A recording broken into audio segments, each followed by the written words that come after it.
ធ្វើឲ្យកុលបុត្រខ្មែរយើងដោយច្រើនបានឃ្លាតឆ្ងាយចាកអំពីនៅសាសនានេះប៉ុន្តែការឃ្លាតឆ្ងាយទាំងអស់នោះយើងមើលទៅហាក់បីដូចជាសាមញ្ញប៉ុន្តែបើគិតឲ្យមែនតែនទៅមិនមែនជារឿងដែលសាមញ្ញទេព្រោះថាការសិក្សារៀនសូត្រជាពិសេសផ្នត់គំនិតរបស់ខ្មែរយើងគឺត្រូវប្រកាន់ខ្ជាប់ជាមួយនឹងក្រមសីលធម៌ជាចម្បងកាលណាមានចំណេះវិជ្ជាជីវៈហើយកុលបុត្រកុលធីតារូបនោះត្រូវប្រកបដោយចរិយាមាយាទជាពិសេសក្រមសីលធម៌ជាមនុស្សអញ្ចឹងការអប់រំសីលធម៌នេះមួយភាគធំមែនតើគឺបានចេញពីការអប់រំនៃព្រះពុទ្ធសាសនានឹងឯងព្រោះពុទ្ធសាសនាពុទ្ធបរិស័ទទាំងឡាយសុទ្ធតែបានជ្រាបថាក្នុងរដ្ឋធម្មនុញ្ញនៃរាជាណាចក្រនេះសម្គាល់យកនៅព្រះពុទ្ធសាសនាជាសាសនារបស់រដ្ឋក៏ព្រោះតែលោកឃើញពីគុណតម្លៃដែលมันអាចកាត់ថ្លៃបាននៃការអប់រំពុទ្ធិរបស់យុវជនបន្តវេនតាមរយៈសាសនាក៏ដូចជាប្រជាពលរដ្ឋទូទាំងរាជាណាចក្រឲ្យជាអ្នកមាននៅសតិបញ្ញាចេះគោរពកោតក្រែងគ្នាចេះឲ្យតម្លៃនៅរឿងសេចក្តីល្អអង្គលោកបានជ្រាបហើយថាការសិក្សារៀនសូត្រសពថ្ងៃមានការរីកចម្រើនទៅពិតមែនសាលារៀនគ្រឹះស្ថានអប់រំប៉ុន្តែបើយើងក៏លេចទៅមើលអំពីក្រមសីលធម៌របស់យុវជនយើងគឺថាកាន់តែមានភាពឆក់ល្វែងទៅគួរឲ្យព្រួយបារម្ភណាស់ពីដើមយើងចូលមិនទាន់ដល់ផ្ទះផងត្រឹមតែរបស់ផ្ទះជាចាស់ជាទុំឬអ្នកដតីណាក៏ដោយម្រាមដៃ10ហ្នឹងតែងតែលើកគោរពប្រណិប័តអង្គមន្តរដោយចាស់ព្រឹទ្ធាចារ្យឬក៏បដិសន្ធារកិច្ចចំពោះភ្ញៀវដែលបានអញ្ជើញមកកាន់ផ្ទះសម្បែងរបស់យើងប៉ុន្តែសប្តាហ៍ថ្ងៃសុជីវធម៌ទាំងអស់នោះស្ទើរតែបាត់រូបរាងទៅហើយសប្តាហ៍ថ្ងៃប្រទេសជាតិយើងប្រជាជនមានតែជាង10លាននាក់ទេប៉ុន្តែសិលធម៌ដែលបាត់ចេញស្ទើរតែពាក់កណ្ដាលទៅហើយនៃប្រជាជនសរុបគឺព្រោះអីព្រោះតែការអប់រំឆ្ងាយពីក្រមសីលធម៌នេះហើយដែលធ្វើឲ្យយើងមានការព្រួយបារម្ភប្រទេសជាតិយើងថ្មីត្បិតថាមាននៅភាពរីកចម្រើនក៏ពិតមែនប៉ុន្តែគ្រឹះដែលរឹងមាំដែលបញ្ជាក់អំពីអត្តសញ្ញាណរបស់ប្រជាជាតិយើងគឺគុណធម៌បូករួមជាមួយក្រមសីលធម៌ដែលធានាឲ្យបាននៅការរក្សានៅប្រពៃណីទំនៀមទម្លាប់និងអត្តសញ្ញាណរបស់ជនជាតិយើងប៉ុន្តែមកដល់សម័យកាលបច្ចុប្បន្ននេះដោយវិទ្យាសាស្ត្រការអភិវឌ្ឍប្រទេសជាតិការអភិវឌ្ឍវិស័យអប់រំទៅតាមប្រព័ន្ធទំនើបដែលយុវជនបន្តវេនខំស្រវាប្រទិញចាប់ប៉ុន្តែបែរជាធ្វើឲ្យឆក់ល្វែងនៅក្រមសីលធម៌របស់មនុស្សទៅវិញនេះមិនមែនតែប្រជាជាតិយើងទេគឺសកលលោកទាំងមូលឃើញថាធ្លាក់ចុះនៅអភិសមាចារស្ដីគោរពកោតក្រែងគ្នាគួរជាទីព្រួយបារម្ភណាស់យើងគិតមើលទៅសម័យនេះក្មេងទំនើបទាំងអស់នោះសុទ្ធតែជាសាច់ឈាមរបស់យើងហើយប៉ុន្តែសាច់ឈាមរបស់យើងបែរជាប្រឆាំងអំពីសិលធម៌សេចក្តីគោរពកោតក្រែងហើយត្រឡប់ទៅកាន់យកអំពើពាលាអាវាសែថាជារឿងដែលក្រំបើជារឿងដែលអស្ចារ្យទៅវិញពីដើមមកអ្នកបានបួសរៀនហើយលាចាកសិក្ខាបទត្រឡប់ទៅវិញគេឲ្យតម្លៃរាប់រកថាជាមនុស្សគួរនឹងរាប់រកប៉ុន្តែសប្តាហ៍ថ្ងៃបែរជាមនុស្សដែលប្រព្រឹត្តនៅអបាយមុខការបរិភោគនៅគ្រឿងសង្វឹងអីទើបគេឲ្យតម្លៃក្នុងសង្គមទៅវិញ អានេះជារឿងដែលយើងដើរប្រាស់ចាអំពីឫសគល់នៃអរិយធម៌របស់ជនជាតិយើងហើយយើងឃើញហើយថាអភិសមាចារនេះគឺធ្លាក់ចុះហើយត្រូវការវត្តអារាមឲ្យរឹងមាំដើម្បីបានឈរជើងក្នុងការអប់រំនៅពុទ្ធិនេះឲ្យបានសាបទូលំទូលាយជូនទៅដល់ប្រជាពុទ្ធបរិស័ទប៉ុន្តែក៏ជាអកុសលដែរថាពីដើមវត្តអារាមពោពេញដោយសង្ឃបញ្ញវន្តសមណៈដែលជាពហុសូត្រមាននៅចំណេះដឹងទូលំទូលាយទាំងផ្នែកពុទ្ធចក្រនិងអនាចក្រប៉ុន្តែសម័យបច្ចុប្បន្នគឺថាអ្នកដែលមកបួសនេះភាគច្រើនទៅមួយផ្នែកធំគឺសឹកតែជាមនុស្សកំព្រាខ្ចាត់ព្រាត់ឬក៏ថាមនុស្សដែលមេដាបៃតាអស់លទ្ធភាពអាណាព្យាបាលអស់លទ្ធភាពក្នុងការចិញ្ចឹមក្នុងការអប់រំទើបយកមកផ្ញើខ្លួននឹងវត្តអារាមហើយវត្តអារាមអប់រំមនុស្សដែល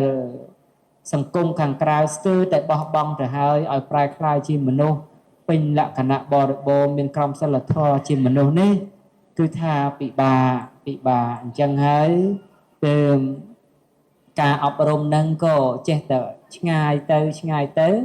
បរិស័ទយើងក៏ចេះតែនឿយណាយពីវត្តអារាមទៅនេះជារឿងមួយដែលយើងបារម្ភហើយអស់លោកគិតថាវត្តអារាមនេះមិនមែនជាការកសាងដោយឥតបានការឬក៏គ្រាន់តែជាជំនឿសាសនាតែមួយមុខទេជនជាតិខ្មែរយើងដែលបន្សល់នៅស្នាមប្រវត្តិសាស្ត្រដល់ប្រសើរខ្ពង់ខ្ពស់គឺផ្ញើខ្លួននៅនឹងសំណង់សាសនាទាំងអស់ដូនតាយើងក៏លេចមើលអង្គរវត្តដែលល្បាញល្បីទូទាំងសកលនៃមនុស្សដែលមានប្រមាណជាង 7,000 លាននាក់ទូទាំងពិភពលោកនេះ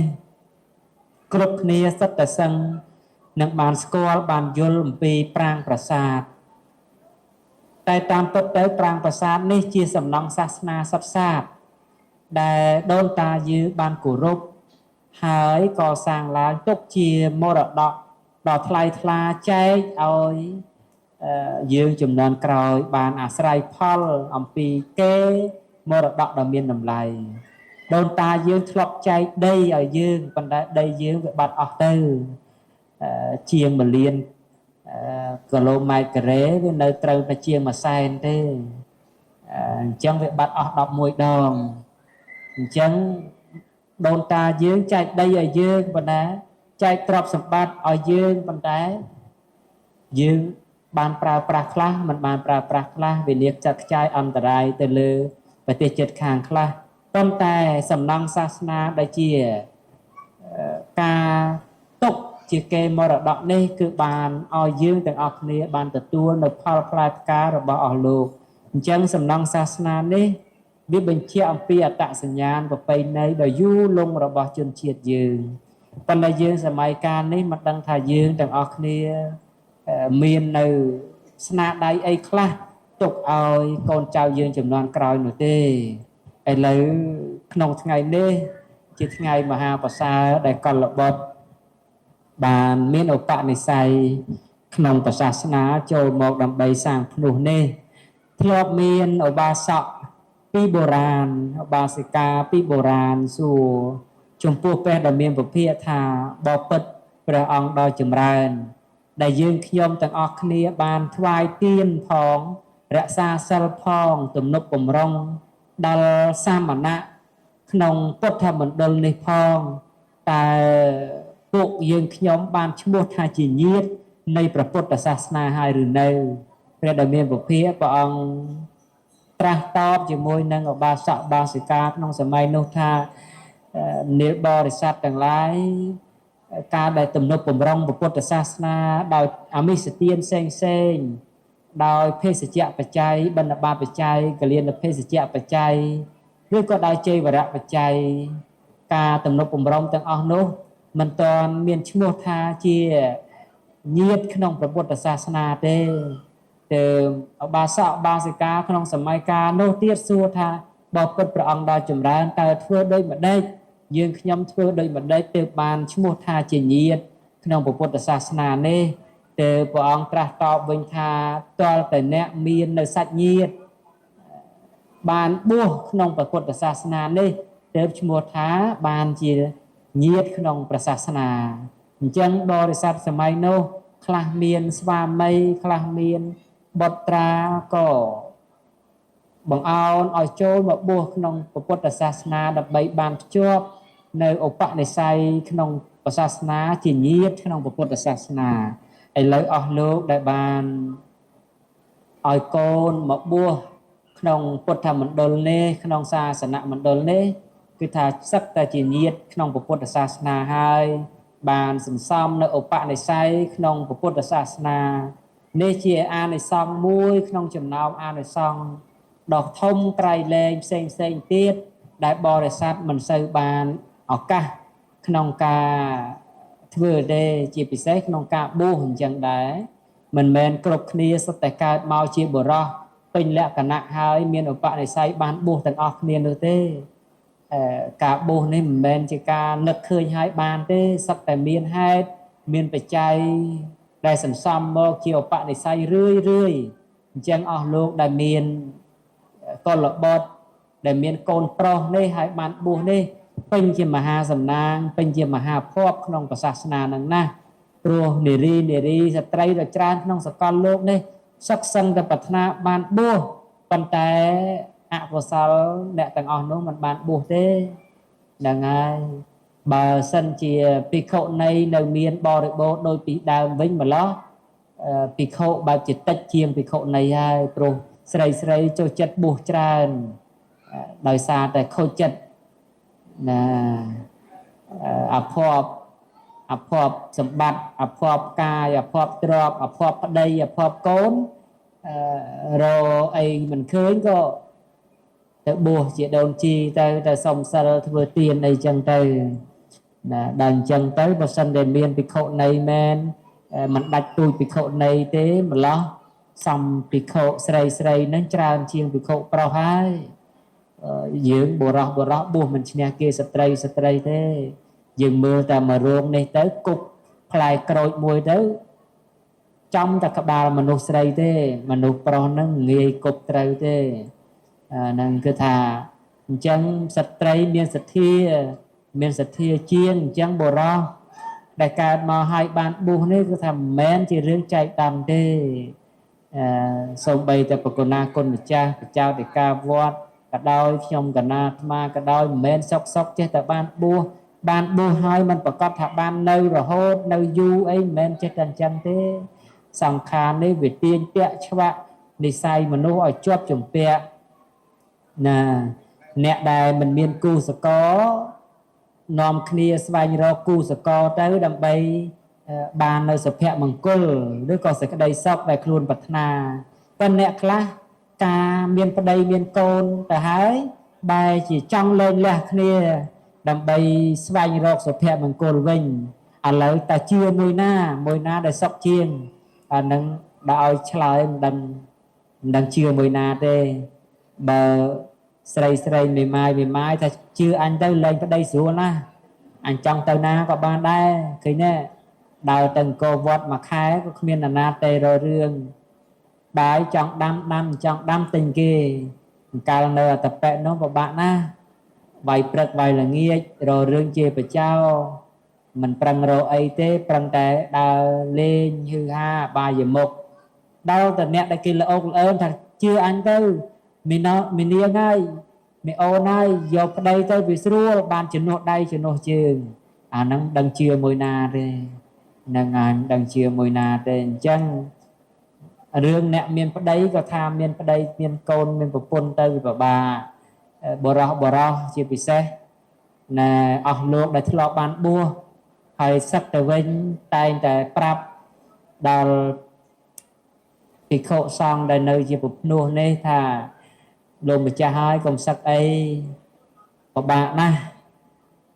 ខ្ញុំកណាសឹកនឹងវាជ្រុលទៅហើយបើសួរថាជិះបួសវិញនេះបើពិបាកអញ្ចឹងថាអត់ទេវាជាប់ទៅហើយអានឹងអញ្ចឹងសិតតែរឿងអត់ជឿពីណាបានទេហ្នឹងហើយបើថាបួសស្រួលមិនក៏មិនមកបួសទាំងអស់គ្នាមក ប្រុសនៅក្នុងលោកហ្នឹងបើថាគេបួសស្រួលចាំតែគេយកបាយមកប្រគេនស្រេចមិនក៏មិនសាកបួសមើលបួសឲ្យបាន90ភាសាអីសាកមើលហ្នឹងហើយបួសហើយកុំបួសអាវាសែបួសហើយប្រណិប័តធម៌វិន័យផងមើលស្រួលឲ្យមិនស្រួលហ្នឹងហើយស្រីឧបាសិកាក៏អញ្ចឹងដែររឿងអ្នកណាខុសអាហ្នឹងរឿងអ្នកបុគ្គលទេកុំតែតេះដៀលណាព្រោះរឿងបួសនេះវារឿងគេហៅថាដូចទឹកលើស្លឹកឈូកទេវាមិននឹងមិនថឹងអីទេអ្នកបួសងាយណាស់ងាយរបូតខ្លួនណាណា Shop easy with Shopee Doorstep Delivery Pay COD ងាយរបូតខ្លួនណាណាសិនតែស្ត្រីដើរទៅចូលក្នុងកុដិបិទទ្វារស្រែកតែមកវាមិនតាន់បានធ្វើអីក៏របូតស្បង់ដែរគេមិនឲ្យនៅទេគឺថុយណាស់ភាពជាអ្នកបួសនេះអានឹងអញ្ចឹងការដែលបានបួសហើយបានគង់នៅក្នុងសាសនានេះឲ្យបរិស័ទបានជាទីពឹងពំនាក់ផ្លូវចិត្តផ្លូវអារម្មណ៍បញ្ញាស្មារតីនេះសិតតែជារឿងបានដោយក្រអញ្ចឹងណាតូចនេះតូចនេះដែលចូលមកបួសហ្នឹងអាហ្នឹងសិតតែរឿងក្រហើយប៉ុន្តែសប្ងៃសម្បូរបានតែប៉ុណ្្នឹងទេគេហៅថាតបស្វានោះណាបានតែប៉ុណ្្នឹងទេកន្លោះគេមិនបួសទេគេចេះសបាយហើយសប្ងៃនោះពីដើមកន្លែងសបាយមានតែវត្តទេសាលារៀនក៏នៅហ្នឹងបនទៀនអីជួបជុំក៏នៅហ្នឹងក្នុងស្រុកក្នុងភូមិងាយមានបនសបាយអីទេតែសប្ងៃគេសបាយរាល់ថ្ងៃឡានយានជំនិះឡានម៉ូតូចង់ជិះទៅសបាយដល់ណាក៏ទៅបាន